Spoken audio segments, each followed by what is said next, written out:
नाज़रीन, सुभाणे 18 ऑक्टोबर ते कारसाज़ साने जे शहीदन जे 16वीं वरसी मल्हाई वेंदी। पाकिस्तान पीपल्स पार्टी तरफ़ां शाहर फैसल कराची ते क़ाइम कारसाज़ जे शहीदन जी यादगार वटि क़ुरान ख़्वानी करे शहीदन जी यादगार ते गुल रखिया पिया वञनि। वधीक तफ़सील ॿुधाइण लाइ वीडियो लिंक ते मौजूद आहे धरती टीवी न्यूज़ जो चीफ रिपोर्टर शबीर लाशारी। जी शबीर। जी बिल्कुल 18 अक्टूबर कारसाज़ साने दौरान जेके कारसाज़ जा शहीद हुआ उन्हनि जी जेका यादगार आहे सारा फैसल ते असीं हिन वक़्तु उते मौजूद आहियूं ऐं सुभाणे 18 अक्टूबर ते पाकिस्तान पीपल्स पार्टी तरफ़ां कारसाज़ साने जे शहीदनि जी 16वीं वरसी जे मौक़े ते सॼे मुल्क में ताज़ियती मिड़ाका कोठाया विया आहिनि ऐं इन हवाले सां जेको मुख्य ताज़ियती मिड़ाको आहे उहो बिलावल हाउस ॿाहिरां थींदो।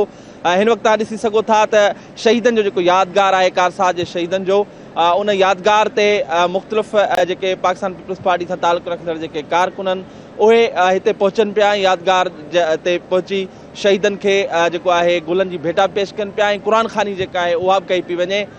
सुभाणे बाज़ाब्ता तौर ते 18 अक्टूबर कारसाज़ साने जे शहीदनि जी जेका 16वीं वरसी आहे उन ते पाकिस्तान पीपल्स पार्टी तरफ़ां मुल्क जे समूरनि ज़िले हेडक्वार्टर्स ते ताज़ियती मिड़ाका कोठाया पिया वञनि। मुख्य जेको मिड़ाको आहे उहो बिलावल हाउस ॿाहिरां थींदो जंहिंमें पाकिस्तान पीपल्स पार्टी जो चेयरमैन बिलाल भुट्टो ज़रदारी ख़िताब कंदो ऐं उहो ख़िताब पूरे मुल्क में लाइव ॾेखारियो वेंदो।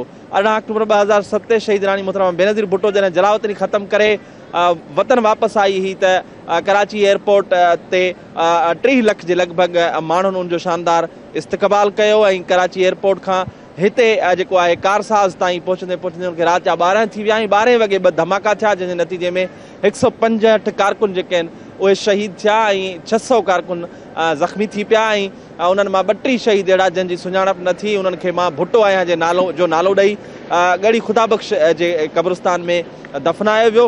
अॼु कारसाज़ जे शहीदनि जे यादगार ते जेको आहे क़ुरान ख़्वानी कई पई वञे ऐं कारकुन अॻवान अचनि पिया ऐं यादगार ते गुल रखी उन्हनि खे भेटा पेश कनि पिया। जी।